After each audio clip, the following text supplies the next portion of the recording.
ഇന്ന് ഞങ്ങൾ വന്നിരിക്കുന്നത് നെടുങ്കയം റെയിൻ ഫോറസ്റ്റിലാണ്. അപ്പം ഞങ്ങൾ എത്തിയിട്ടേ ഉള്ളൂ. അപ്പോൾ അളിയൻ ഇപ്പോൾ പോയി ടിക്കറ്റൊക്കെ എടുത്തിട്ട് വന്നിട്ടുണ്ട്. നമുക്ക് ഉള്ളിലേക്ക് പോയി നോക്കാം. കാഴ്ചകൾ. അതെ, കാഴ്ചകളൊക്കെ നോക്കാം. ഓക്കെ.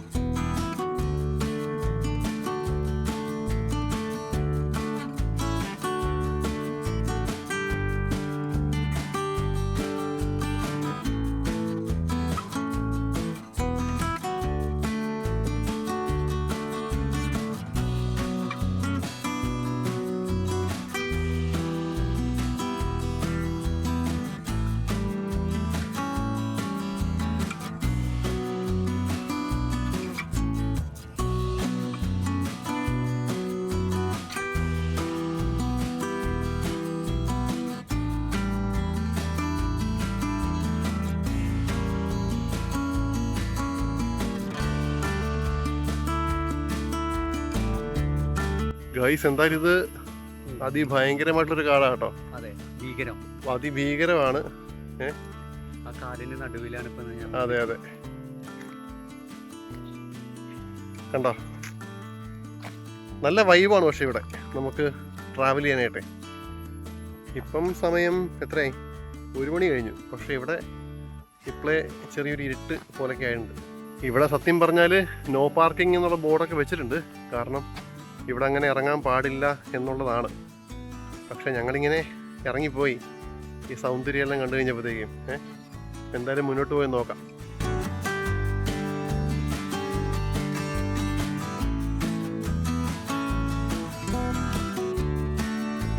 ഗൈസ്, അപ്പോൾ ഞങ്ങൾ വീണ്ടും കുറച്ചും കൂടി ഉള്ളിലേക്ക് വന്നിരിക്കുകയാണ്. കണ്ടോ, മരത്തിന്റെ പീസാണ് ഗൈസ്. കണ്ടോ, ഇവിടെ കുറച്ച് മരങ്ങളൊക്കെ ഉണ്ട് കേട്ടോ. കണ്ടോ, കുറച്ച് മരങ്ങളൊക്കെ ഉണ്ട്. ഇപ്പോൾ കുറച്ചും കൂടി ഉള്ളിലോട്ട് പോയി നോക്കാം. കുറച്ചുള്ളിലായിട്ട് ആദിവാസികളൊക്കെ താമസിക്കുന്ന, അല്ലേ, ട്രൈബൽസിന്റെ സ്ഥലങ്ങളൊക്കെ ഉണ്ട്. അപ്പം നമുക്ക് അങ്ങോട്ടേക്ക് പോയി നോക്കാം. ഓക്കെ. ഞങ്ങൾ ഒരു പാലത്തിന്റെ അടുത്ത് എത്തിയിട്ടുണ്ട്. അപ്പോൾ ഇതിന്റെ ഒരു ഡീറ്റെയിൽ പരിപാടിയൊന്നും നമുക്കറിയില്ല. നമുക്ക് ഇപ്പോൾ ചോദിക്കാം. നമ്മൾ ഈ കാണുന്നതാണ് നെടുങ്കയം ബ്രിഡ്ജ്. അതിമനോഹരമായിട്ടുള്ളൊരു ബ്രിഡ്ജാണ്. 1933 കേട്ടോ ഈ ഒരു ബ്രിഡ്ജ് പണിതത്.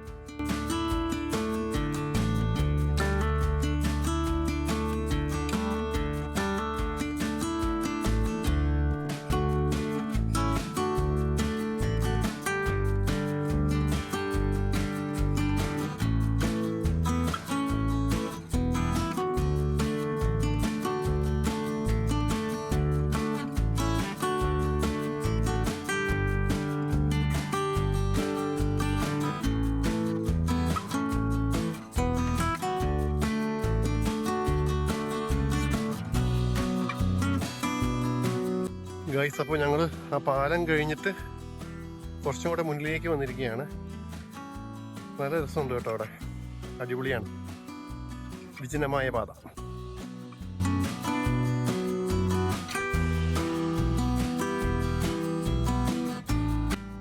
ഇവിടെ നല്ല എക്സ്പീരിയൻസ് ആണ്. നല്ല ആസ്വദിക്കാൻ പറ്റിയ സ്ഥലമാണ്. കാം ആൻഡ് ക്വയറ്റ് ആയിട്ടുള്ള ഫോറസ്റ്റ് ആണ്. രസമുണ്ട് കാണാൻ. ഇപ്പോൾ ഉച്ചയാണ്, 2:30 ആയിട്ടുണ്ട് സമയം ഉച്ചയ്ക്ക്. പക്ഷെ നല്ല കൂളിംഗ് ആണ്, ശുദ്ധമായ വായു.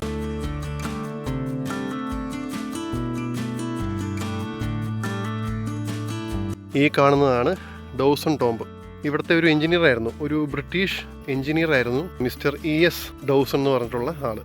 അദ്ദേഹമാണ് നമ്മുടെ ഈ ചെറുപുഴ ബ്രിഡ്ജ്, അതുപോലെ ഈ നെടുങ്കയം ബ്രിഡ്ജൊക്കെ നിർമ്മിച്ചത്.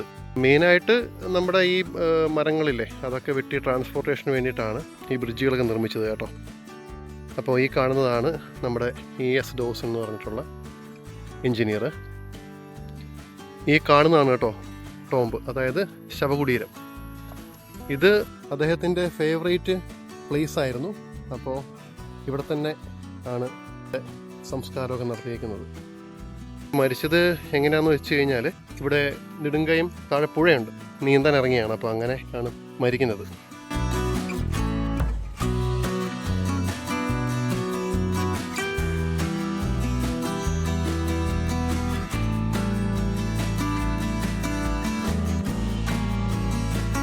ഇനി നമുക്ക് കുറച്ചുള്ളിലേക്ക് പോകാം. അവിടെ ആദിവാസി ഊരും അതുപോലെ കുറച്ച് ആൾക്കാരൊക്കെ ഉണ്ട്. അപ്പോൾ നമുക്ക് അങ്ങോട്ടേക്ക് ഒന്ന് പോയി നോക്കാം. ഇവിടെ ഗവൺമെൻറ് ട്രൈബൽ ബദൽ സ്കൂളുണ്ട് കേട്ടോ.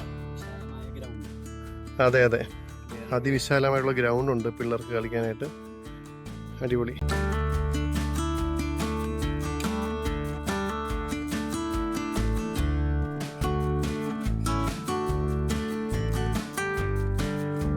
സന്ദർശകർക്ക് കോളനിയിലേക്ക് പ്രവേശനമില്ലെന്നാണ് ഇവിടെ ബോർഡ് വെച്ചേക്കുന്നത്. അപ്പോൾ എന്തായാലും നമുക്ക് അങ്ങോട്ടേക്ക് പോകാൻ പറ്റില്ല.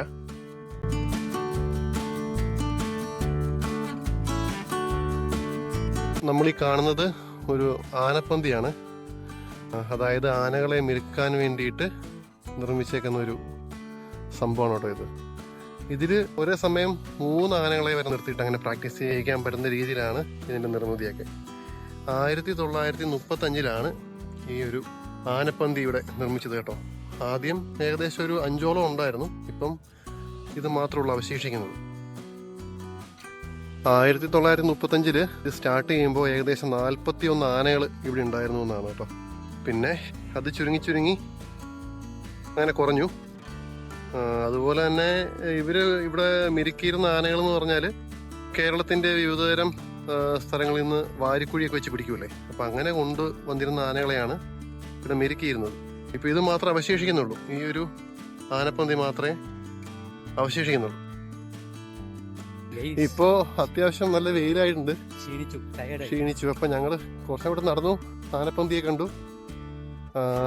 ആദിവാസി കോളനിയിലേക്ക് കയറാൻ പറ്റില്ല, സന്ദർശകർക്ക് പ്രവേശനമില്ലെന്നാണ് അവർ പറയുന്നത്.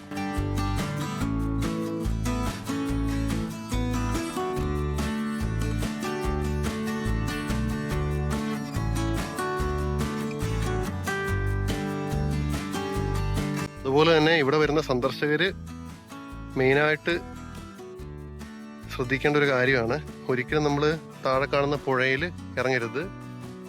വലിയ കയവാണ്, അപ്പോൾ ഒരിക്കലും അങ്ങോട്ട് ഇറങ്ങാൻ പാടില്ല. അപ്പം നമ്മൾ പറഞ്ഞ പോലെ തന്നെ ആ ഫോറസ്റ്റ് എഞ്ചിനീയർ ഇവിടെ വെച്ചിട്ടാണ് കയത്തിൽ അകപ്പെട്ടാണ് മരിച്ചത്. അതുപോലെ മലപ്പുറത്തുള്ള 2-3 പേര് മരിച്ചിട്ടുണ്ട്.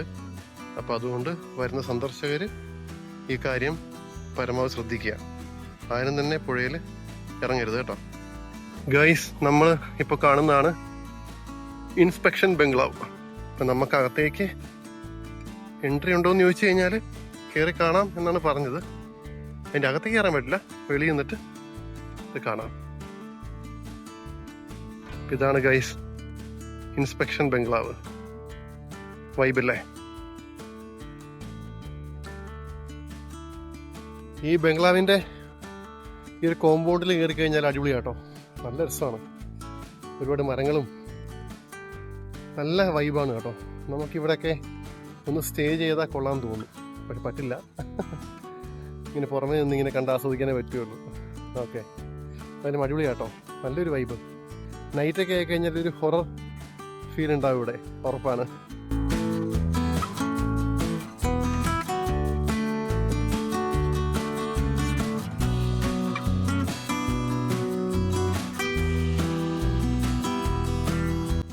ഗൈസ്, അപ്പോൾ സന്ദർശകർക്കായിട്ട് ഇവിടെ ഒരു വാഷ്റൂമുണ്ട്, അതുപോലെ തന്നെ ഒരു കഫറ്റേരിയ ഉണ്ട്, ദിഡുംഗയം കഫറ്റേരിയ.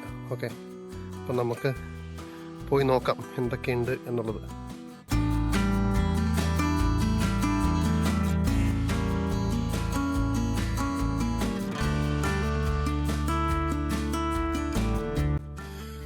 മിൽമയുടെ കോൾഡ് കോഫി കിട്ടി ഗൈസ്.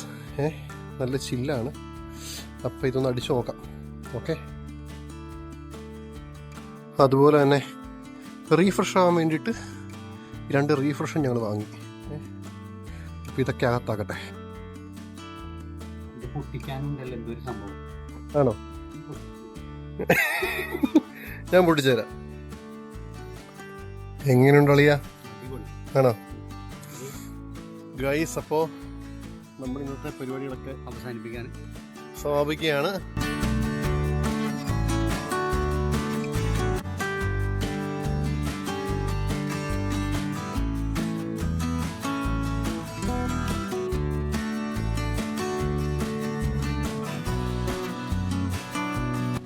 ഗൈസ്, അപ്പോൾ ഞങ്ങൾ ഈ നെടുങ്കയം റെയിൻ ഫോറസ്റ്റ് ഫുള്ള് ചുറ്റി കണ്ടു. എന്തായാലും അടിപൊളി എക്സ്പീരിയൻസ് ആയിരുന്നു. സത്യം പറഞ്ഞാൽ ഇവിടുന്ന് പോകാൻ തോന്നുന്നില്ല, പക്ഷേ പോയേ പറ്റുള്ളൂ. അപ്പോൾ അളിയാ വാ, എന്താണ്? കിഡ്ലൻ പ്ലേസ്, ഒന്നുമില്ല, ഒരു രക്ഷയില്ല, വേറെ വൈബായിരുന്നു. അതെ അതെ, ഒരു പ്രാവശ്യം കൂടി ഇങ്ങോട്ട് വരണം. ഒരു പ്രാവശ്യം കൂടെ വരണം. വരാത്തവർ തീർച്ചയായിട്ടും വരണം കേട്ടോ, വന്നിട്ട് ഇതൊക്കെ ആസ്വദിക്കുക. അതെ. അപ്പോൾ അടുത്തൊരു വീഡിയോ ആയിട്ട് വീണ്ടും കാണുന്നവരേക്കും വണക്കം. ഓക്കെ.